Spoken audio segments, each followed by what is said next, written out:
যোগা ট্রেনারের চাকরি দেওয়ার নাম করে প্রায় 50 জন যুবকের কাছ থেকে প্রায় 1.5 কোটি টাকা নেওয়ার অভিযোগ উঠেছে বিশ্রামগঞ্জের পুষ্করবাড়ি এলাকার বাবুল কুমার জমাতিয়ার বিরুদ্ধে।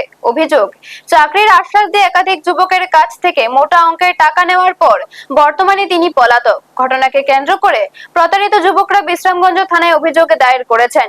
অভিযোগকারীদের দাবি, চাকরি দেওয়ার কথা বলে তাদের কাছ থেকে বিভিন্ন সময়ে টাকা নেওয়া হয়, কিন্তু দীর্ঘদিন পরও চাকরি না পাওয়ায় তারা বিষয়টি নিয়ে সন্দেহ প্রকাশ করেন।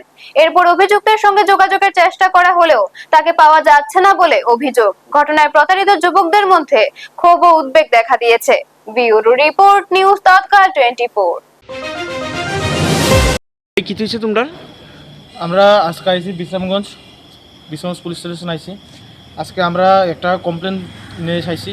আমরা গত 2025 সালের অক্টোবর মাস থেকে আমরা Maharishi health foundation near by Chandigarh, এখানের একজন আমাদের ত্রিপুরার আমাদের যে স্টেট কোঅর্ডিনেটর শ্রী বাবুল কুমার জমাতিয়া, তাই নিয়ে আমাদেরকে চাকরি বলতে আমাদেরকে যোগা প্রতিটি স্কুলে যোগার চাকরি হিসাবে নেওয়ার জন্য আমাদেরকে টাকা নেওয়া হয়েছে। যে সবের কেউ থেকে 1,70,000 থেকে 2,05 লাখ পর্যন্ত নিছে, যার থেকে যেরকম পারে তার সবার থেকে এরকম নিছে। এরকম আমাদের এখানে 50 জনের মতো মানে আমাদেরকে সিলেক্ট করা হবে স্কুলের মধ্যে।